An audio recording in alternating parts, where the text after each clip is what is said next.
Hello and welcome everyone. Delighted to see so many familiar faces as well as some new ones on the call today. Very excited about our conversation. So of course we have a quick 30 minutes to talk about creating a company coaching program manual. So let's dive right into the content, and I do want to let all of you know a couple of things. First off, yes, I got your questions ahead of time. I think we're going to do a great job of addressing those, so looking forward to that. And I want to invite you to add to that. Ask additional questions. Feel free to type them into the question panel, and every once in a while I get somebody who's really brave. If you raise your hand, I will unmute you and you can ask your question live as well. So that's an option for you, your choice. After the call today, I will of course send you a link to the recording on our YouTube channel, so if you want to catch it, you can see it again. An additional note, a few of you were asking questions about becoming a coach. I'm going to share with you, we do a free webinar every month that talks about becoming a coach and what that process is and how it works. So I'm going to reserve those questions for that webinar. And of course, that recording is also available on the YouTube channel. All right, diving into today's topic, our agenda. First off, we'll talk about what to include in a company coaching manual. We'll provide very specific examples, and then of course discuss resources, what support is available for you, and have additional time for questions and answers. So lots to do in our time. Let's dive in.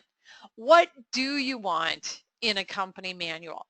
So first off, a good solid overview, and we'll dive into exactly what that means, what the different components are. You want forms that will be used in the coaching program. You'll want your policies included in there.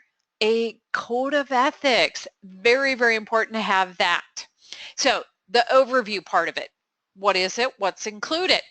First off, you want to have an overview of coaching. It's interesting how often in the corporate space people are still misunderstanding this. They're unsure of the difference between a coach and a mentor or a manager or an advisor. So what exactly coaching is. You want an overview of the roles. What does it mean when you say this person's the coach or the sponsor or the client or coachee? So let's talk about that. And then, of course, an overview of the actual coaching process. We'll give you an example. Please note that the process itself does vary. It depends on your organization and how you want to set it up. So we'll talk about that too. All right, the forms that you want to include are going to include an agreement. This is the coaching agreement between the coach and the client. You'll want to have sample questionnaires, help your coaches out. Of course, they're used more often when the coaches are first getting started. And as those coaches grow and build their own experience, they move on from that. You'll want a worksheet that the coach and their client or coachee can use together, because here's what happens in a company setting. You'll have managers that say, hey, I want to know what's being talked about. I want to know what's being discussed. And of course, back to our code of ethics, that's confidential information. And the agreement itself will say that. So what that means is, how can you keep everybody happy? Ask the question. And a great tool for doing that is this worksheet where the coach and the client create it together. Hey, these are the goals the person's working on. Here's the actions they're taking. Here's updates on how it's going, what's working, etc.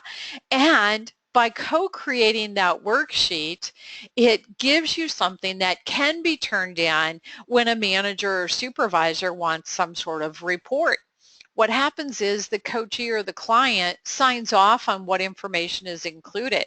Ideally, they themselves turn the worksheet in.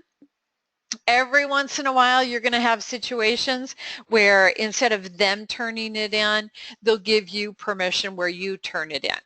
So we'll look at that one as well. As far as policies that you want to include in your manual, You do want policies in terms of what the coach qualifications are. And this can be a tough one. Think about it this way. There are a lot of people out there that call themselves a coach, and they're really not qualified or trained for the role. There are a lot of people that want to coach without any training or background. And if you look at what's happening inside companies, unfortunately, it is most common that a company will offer a couple hours up to a day, and they'll say, okay, now this person is trained as a coach. Well, those of you who have gone through coach training and coaching certification, you know it takes more than that. The International Coach Federation wants a minimum of 30 hours before they even start recognizing the program. So that tells you something. And they want 60 hours before you can be called a coach member of the International Coach Federation. So for example, those of you that have taken the certified professional coach class, that was the first 30 hours. They want you to take the certified master coach as well so that you have all of the hours to be a member. Okay, now compare that to somebody who's done a program for a couple hours within an organization. Are they at the same level in terms of being qualified as a coach?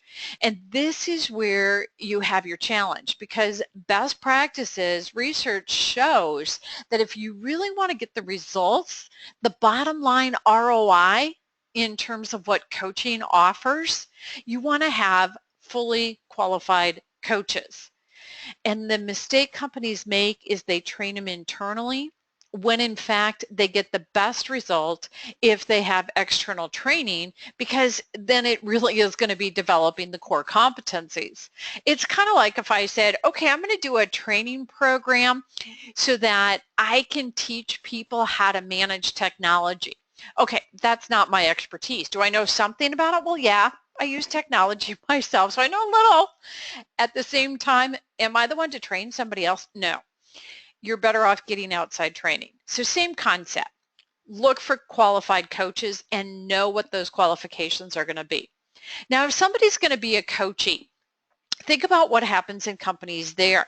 You have people get signed up because they're told to get coaching. And if that's the case, their level of engagement is not there. Are you going to get the result? Of course not. The way to get results is for the coachee to have some skin in the game. So for those of you that have gone through coaching certification, perhaps you remember this conversation. You finish the class and you're like, okay, I want to go get some practice. And if you put yourself out there and do coaching for free, it's not really coaching, because that individual isn't invested in it. They have no skin in the game. They're basically doing you a favor for that coaching. And so you're not really going to get the level of experience you want, nor are they going to get the full benefit of a coaching engagement. Okay, now take that to a company. Here's the challenge. They work there. The coaching is part of what the company does for them. How are they going to have skin in the game? Well, inside of an organization, ideally what you're doing is having an application process so that that individual has to apply to the coaching program. They have to get their manager or supervisor to sign off on that application, so that they're putting effort in to being able to have a coach. That way it's really seen as the benefit it is. And because they're invested, they're more fully engaged when you do the coaching. Now, another one, how are you matching the coach and the client? Discuss your process. So very often in smaller companies, well, we only have one coach available or one or two coaches, and so when somebody's going to have a coach, we assign them. Ideally, you want the coachee involved in choosing their coach. So if there are two or more coaches available, you want that individual to at least be able to look at a mini one-page bio of the coach, and even better, to have a chance to have a conversation with that coach and then decide which coach is best for them. That's where you're going to get your best outcome, when the coach and the client have a chance to talk and determine, hey, are we a good match? Are we going to develop the level of rapport for the best possible outcome in this coaching engagement?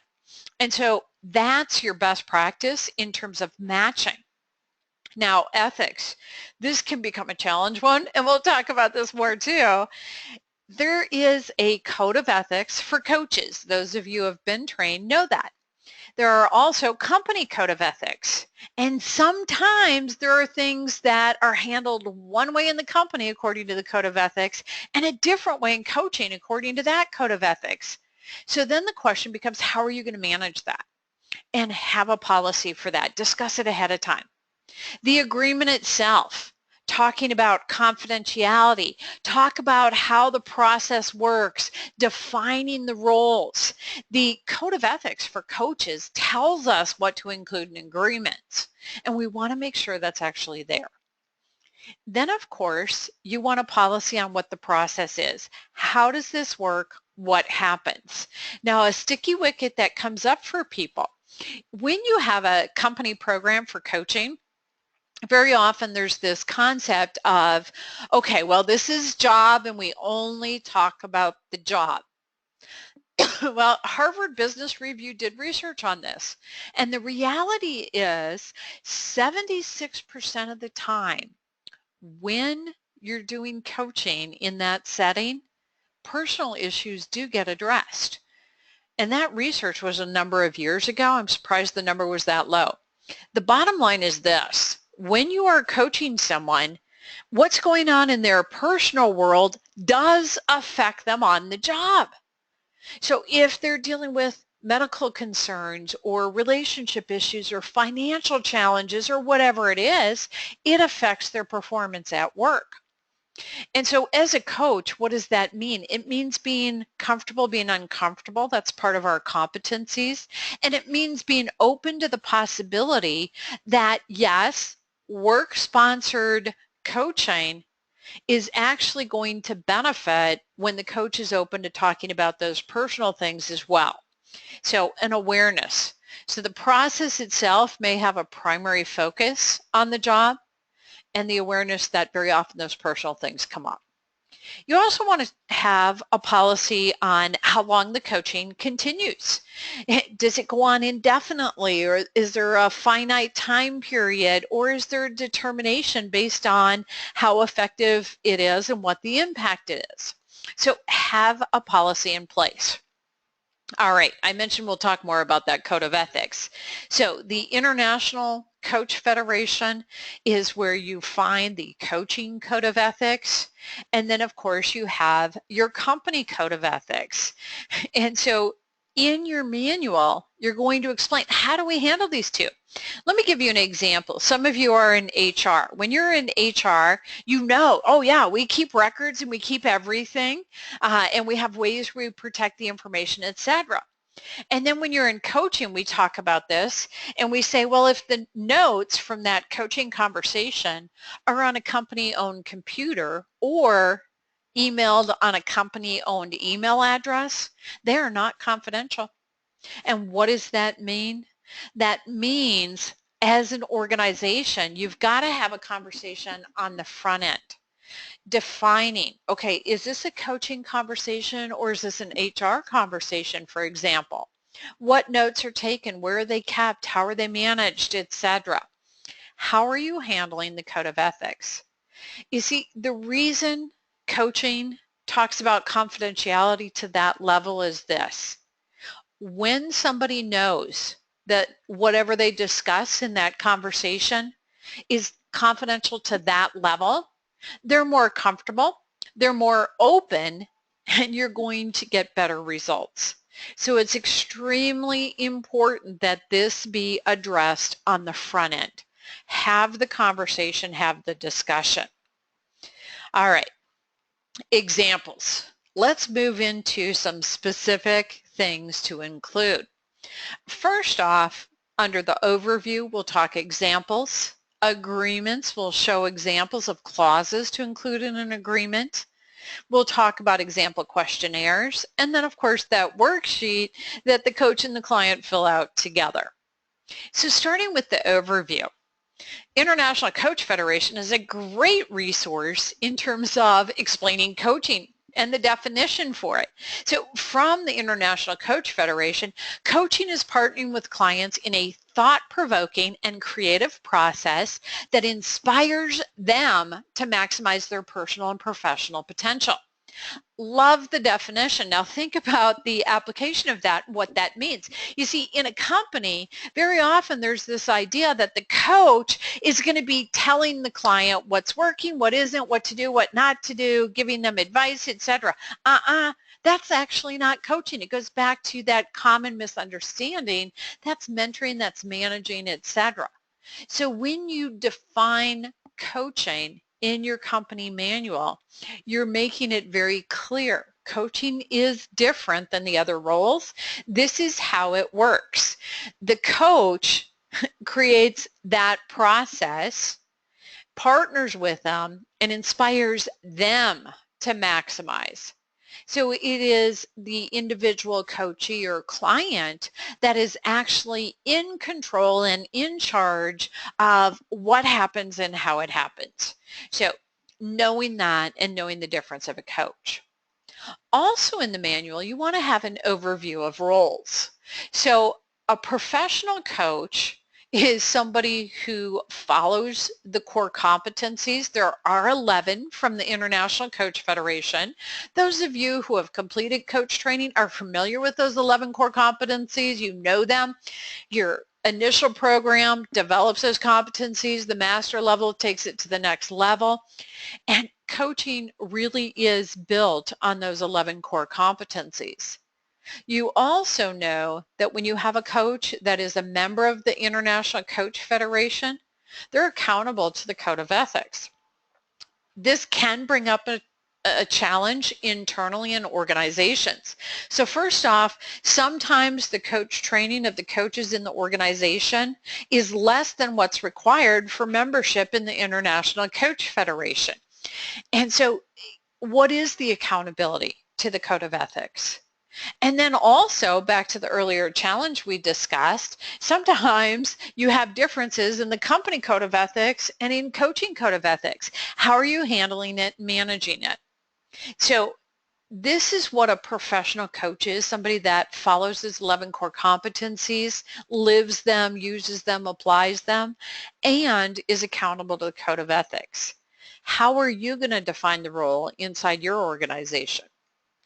Now, the client, that's the person being coached. We often call the client the coachee as well. Now, here's another big one in organizations. The sponsor is the organization that's paying for the coaching services. So if you're talking a coaching program inside of a company, the company is who's paying for it. And the mistake people make is they think, okay, the company is the client. And it's no, they're not. The client is the person who is actually being coached. The company itself is called a sponsor, and there's a big difference there. All right, the coaching process itself. I'm going to give you an overview of a process that we include the whole person or holistic approach. Please note, we're also going to talk about how sometimes inside of companies there's some tweaking to this. And so you want to create your own coaching process based on what works inside your company. So first off, in a typical coaching engagement, you have that initial introductory conversation, quote unquote, session. So a mini coaching session. We talked about this where the coachee is involved in selecting who their coach is. The coach is, okay, am I going to be a good match for this person? That introductory session, a mini coaching session, gives both of them a chance to know, hey, are we a good fit? Does this work together, etc. Once you do that, you decide, okay, now we're going to go into a coaching relationship, and you move to an opening coaching session. Now, in an opening coaching session, this can vary. So in a typical coaching arrangement, the coach is asking the client questions, a lot of different questions in terms of what the client wants in all different areas of their life. The advantage to that is it really does support client clarity. It supports ultimately how they maintain their focus and motivation and stay engaged in moving forward. It's a fabulous setup for a tool that works in the coaching engagement. Now, inside of a company, sometimes people say, well, yeah, that means asking some questions about some of those touchy-feely things or some of those personal topics we're not supposed to talk about, etc. So a recommendation I'll make with people is give the coachee the choice.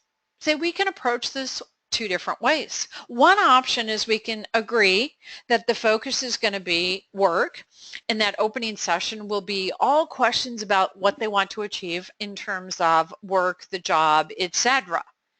Alternatively, that opening session can be what you want in all different areas of your life, and then you'll decide from that point moving forward what your priorities are and what you want to work on. The advantage of doing that is the awareness of all the influencing factors and competing priorities that do affect somebody on the job. So have the conversation with the individual coachee and give them a choice.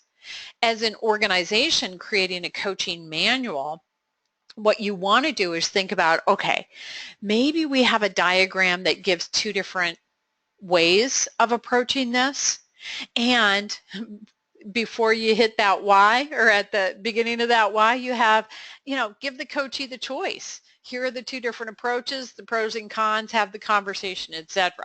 So you'll change your diagram based on what's going to happen inside your company. Now, in this particular diagram, the process itself for coaching, probably pretty typical and something that will fit in with what most of you are doing.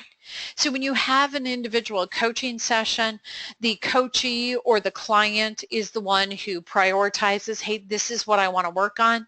And then the coach is partnering with them as they develop their strategies, create their own action plans.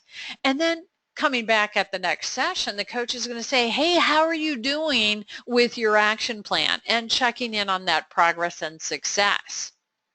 Now, another thing we talked about is that how long that coaching relationship is going to continue. So the objective of coaching, of course, is creating meaningful change over the long term. And so having a conversation with the client of how are you going to maintain this over the long term? And then also, how are you going to continue your progress and success after coaching? And then you have a closing session.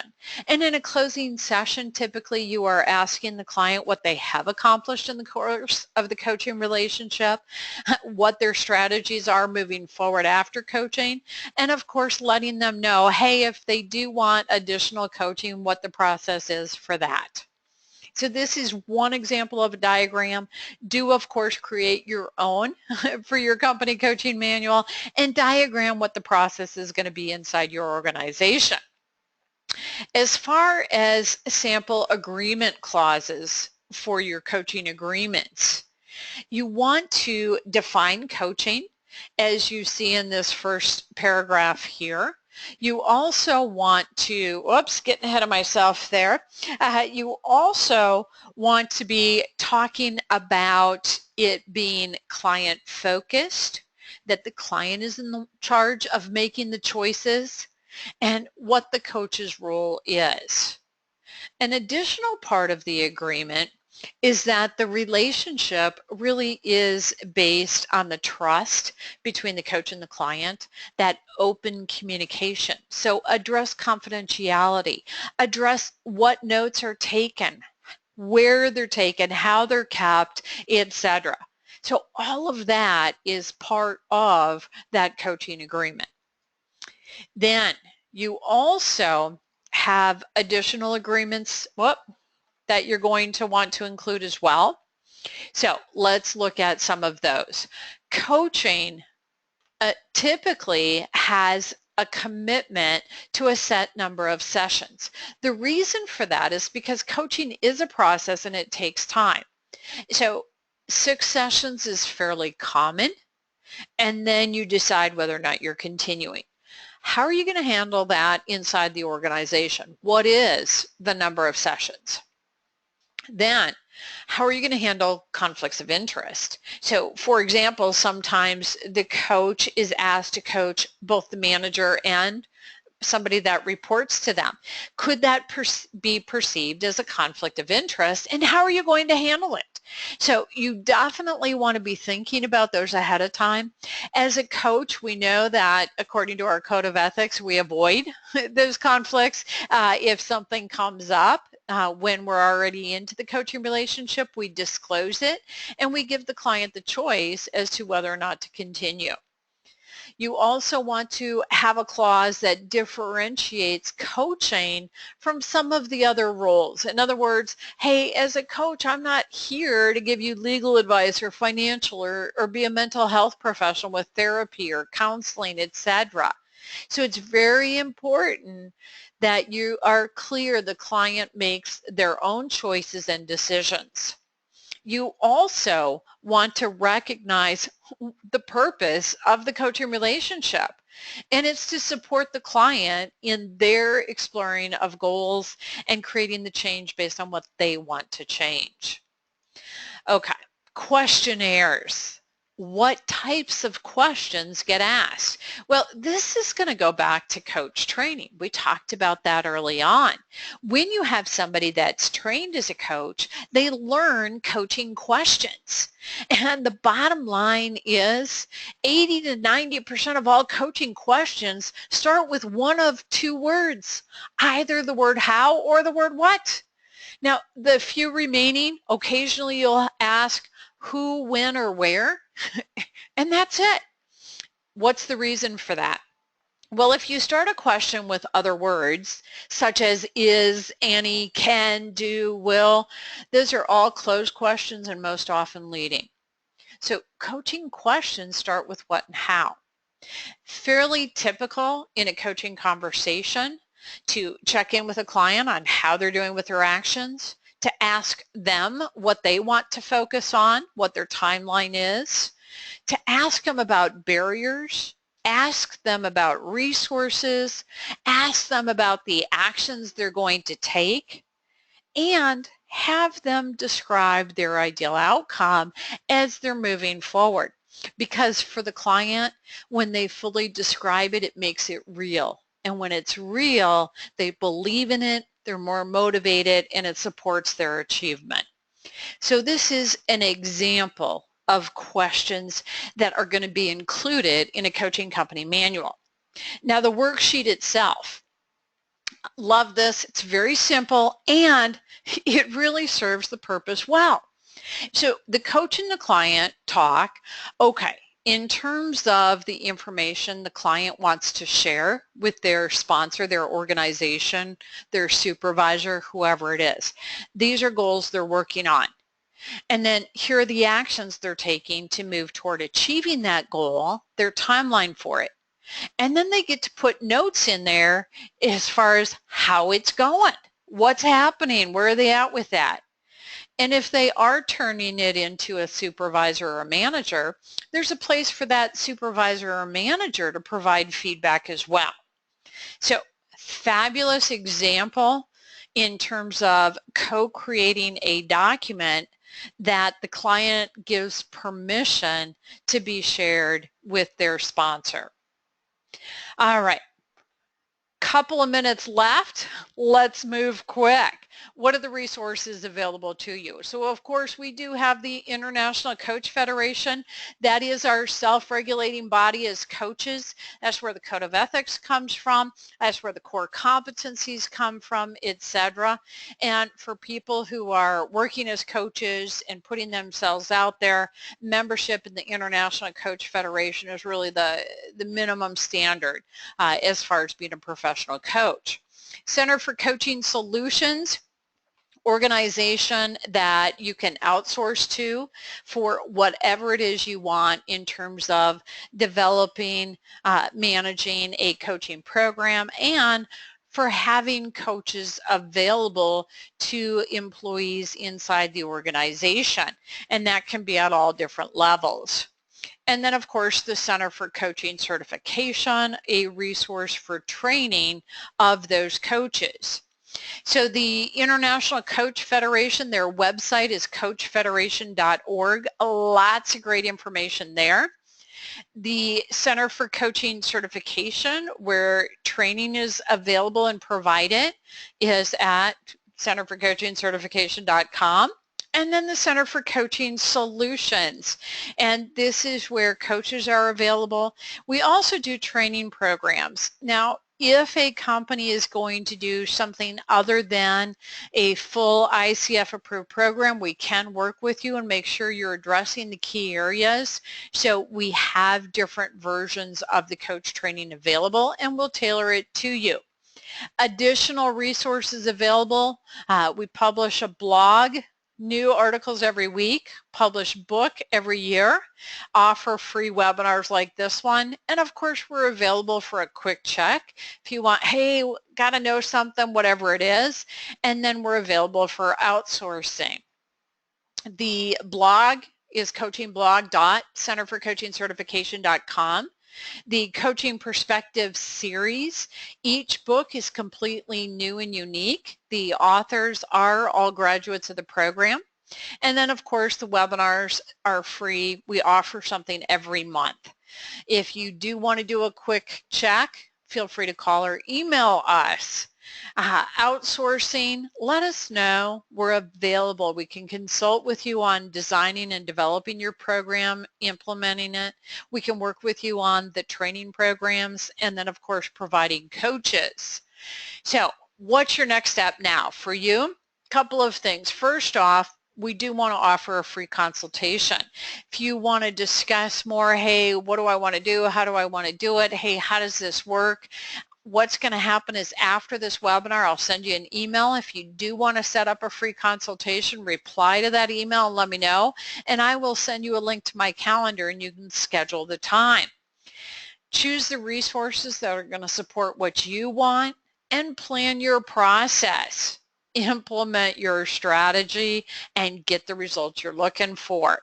I do want to share with you, when I send the email, I'm going to include something else extra for all of you. We have a white paper on starting and running a coaching program. I will attach that to the email that's going out to everyone with a link to today's recording. That email will be sent out within a very short period of time. So if you're looking for it and you haven't seen it by day's end, check your spam folder.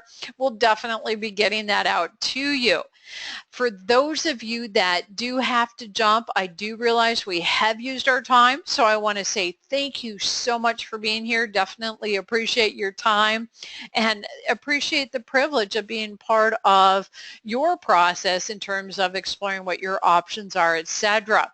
If you have additional questions, this is the time for those, because here's what's going to happen. At this point, I'm simply hanging around as long as any of you are here so that I can answer those additional questions. So thank you very much for your time today, your participation, and thanks for the comments I'm getting. Glad this was helpful to you, and yes, I will hang around and answer additional questions. So let's see what we've got here. In terms of the outline of components in the coaching manual, which was one of the questions submitted ahead of time, hopefully we've covered that. And of course, that white paper I'm going to attach is going to build on that. So I believe that's going to be helpful to you as well. The white paper also will give more details, another question from one of you, on creating the manual. It'll show you again the examples you saw here and provide additional insight for that. Keep in mind there's a great resource out on coaching programs, and it's an internal paper done by personnel management, and they talk about some of the best practices for those coaching programs. There are additional resources out there, so do read up about it. Definitely makes a difference in terms of how you do it. Let's see, in creating an internal coaching process is another question that was asked about. And in terms of internal coaching, the key difference is that how significant it is to be extra careful and extra clear in terms of what the roles are, how the ethics are managed, what the process is, because an internal coach is also an employee, whereas an external coach is brought in on a contract basis. So put in the extra time on those definitions that we discussed. So excellent. I think this is covered the questions that you've had, and I'm definitely getting those thank yous, so thank you as well. I'm going to go ahead and close out now because we've answered your questions. Thank you again for being here, everyone. Definitely appreciate your time and participation. Take care now.